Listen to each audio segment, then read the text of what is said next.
Okay, isa pang issue tungkol doon sa inaccurate daw ang positive rabies test result kay Kilua, yung golden retriever na napatay sa Camarines Sur ng kamakailan lang. Kaya ang daming sumisigaw ngayon, justice for Kilua.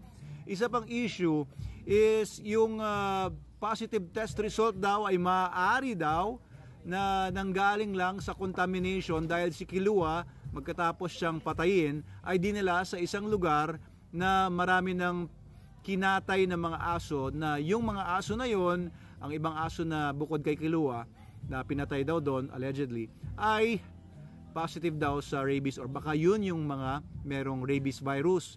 Kaya yung tinest si Kilua for rabies ay nag-positive, maaring galing lang doon sa ibang aso. Pero ito guys, ang take ko dyan, kapag ka magte-test ka for rabies, no, using FAT, kagaya ng in-explain ko sa previous video ko dito, or check mo sa microscope yung brain sample, hindi naman po papanik doon sa brain sample na yon yung mga rabies virus na nanggaling sa ibang aso kung may environment man na positive for rabies, yung pinaglagyan kay Kilua.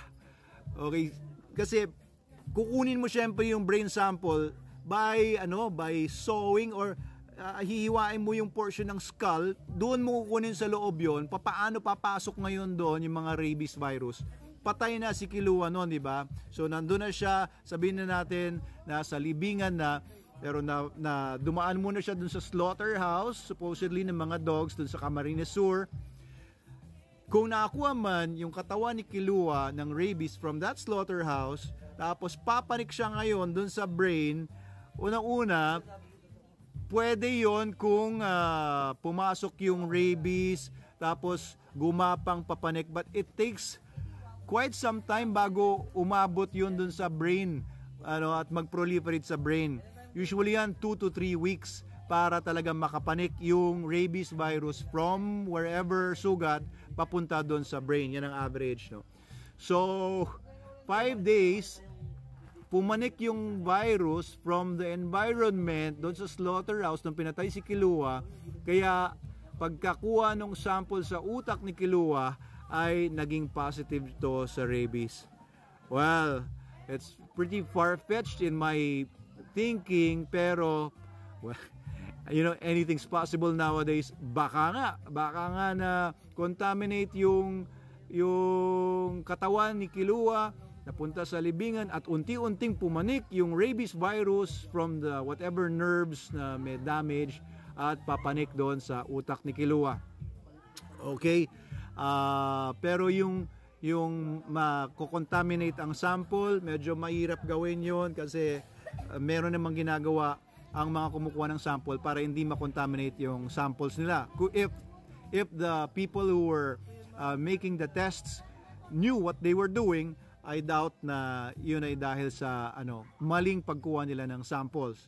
Okay, but I'm telling you na doon sa sinasabi na 5 days na kasi nakalibing na dumaan sa contaminated area, we cannot say that it's not impossible.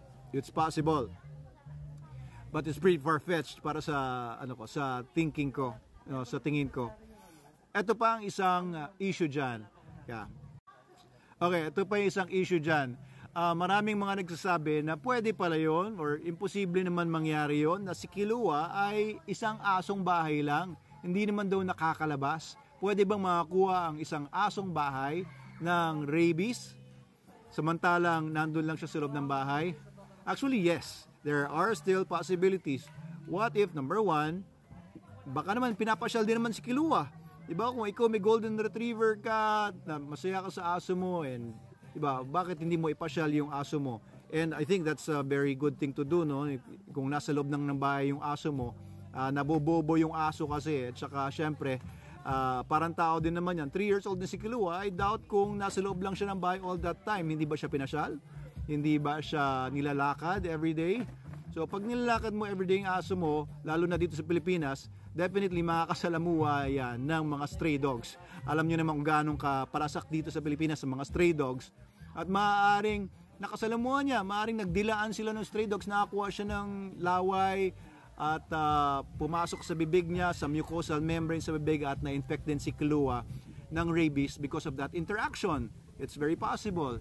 Pwede rin naman na ibang animals nakapasok sa loob ng bahay nila, halimbawa pusa may rabies, or dagang may rabies, or meron natapakan yung mga kasama niya sa bahay sa labas na natuluan ng laway ng asong may rabies, tapos pumasok ngayon yung sapatos sa loob ng bahay, tapos nadilaan ni Kilua yung sapatos na yun na may laway ng asong may rabies na sa labas. Pwede rin yun. Ang tawag doon ay nosocomial infection, at natatransmit kasi yung virus from one place to another through inanimate objects like shoes. Kaya yun, isang good idea din na huwag niyo ipapasok yung mga footwear ninyo sa loob ng bahay ninyo dahil maraming mga virus yan. Hindi nyo nakita, malinis naman yung sapatos ko. Oo, malinis yung sapatos mo, pero nakikita mo ba yung rabies? Oo, nakikita mo ba yung distemper? Nakikita mo ba yung parvo? Ayan, hindi mo nakikita yan. Maaring makasama yan sa footwear mo or iba pang mga items na na-contaminate ng mga animals sa labas na may mga viruses like rabies, at madala mo sa loob ng bahay mo, makuha ng aso mo. Tapos yun pa nga, kagaya na sinabi ko sa last video ko, maaring may vaccine failure gawa ng ang nagbakuna pala kay Kilua nung second and third shots niya, maaring gano'n, no, ay hindi licensed veterinarian. At syempre, pag hindi licensed veterinarian ang gumawa ng bakuna, maaring hindi tama yung pag-administer, maaring weak or spoiled na or expired na yung bakunang ginamit, or kung ano pa mang dahilan na magkaroon ng vaccine failure. Hindi nagkaroon ng magandang immune response. Maaari naman maganda naman yung bakuna, tama naman yung pag-administer, pero baka naman mahina yung immune system ng aso. Kaya singit ko na rin, kung gusto nyo maging malakas ang aso nyo, anong papakain niyo? Anong vitamins ang kailangan niyo bigay? SDN, the best dog food in the multiverse. Pakain niyo sa aso niyo para super healthy siya. Walang mas gaganda pang dog food kesa sa SDN. Ayan, so yun lang yung mga matadagdag ko pa doon sa previous video ko about yung inaccurate daw ang result na positive rabies test ni Kilua, yung golden retriever. Again, no, wala tayong pinapanigan dito dahil hindi naman natin alam ang buong storya, hindi natin trabaho maghusga, hindi natin hinuhusgahan yung taong pumatay kay Kilua, as much as you might want me to say that. Hindi ko rin hinuhusgahan yung may-ari ni Kilua na bakit nakakawala yung aso mo, bakit hindi nyo binakunahan sa tamang veterinaryo yung aso ninyo, ano pat nagkaroon siya ng rabies at nangagat na. So, hindi kasi natin alam yung lahat ng mga stories. I can only give you my opinions. However weak those opinions or wrong those opinions may seem to you, it doesn't matter. It's my opinions. You can have your own opinion, do your own blog. And ayan po, yung masasabi natin dyan. But hopefully, yung nangyari kay Kilua ay magmulat sa ating mga mata na napakalaking issue sa Pilipinas ng rabies. Number 3 tayo, if not nasa top 3 sa buong mundo. Ang daming namamatay sa rabies every year. No, may nagbanggit nga pala doon sa video na hero pala yung pumatay kay Kilua dahil may rabies pala si Kilua, kaya pala nangangagat. I would not say you're wrong. I would not say you're right, but if yung pagpatay kay Kilua ay nakasagip ng mga tao, well, kayo na po ang humusga. Kasi kung ang isang asong may rabies ay makakagat nga ng mga tao, ay, nako, kailangan na niya talaga ng talagang critical care, or bigyan na talaga ng dapat bigay anti-rabies vaccinations, post-prophylactic, post-exposure treatment, yung ERIG, and yun, nakakatakot talaga kung nakakagat ka ng asong may rabies dahil sobrang nakakatakot yung virus na yan. 100%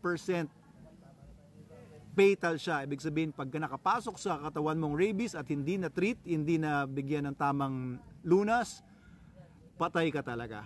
Okay, 2 to 3 weeks bago magpunta sa brain yung virus. It takes a few weeks, a few months, tapos within 14 days na nakapanik na yung rabies virus sa utak, within 14 days, patay talaga yung na-infect ng rabies. Kaya sana pagtuunan ng pansin ng gobyerno ito, wala ng stray dogs. Kung mawala ang mga stray dogs, mawawala ang rabies sa Pilipinas kasi 99% ng mga transmission sa tao ay mula sa mga aso. Yun lang po muna. ang tungkol kay Kilua.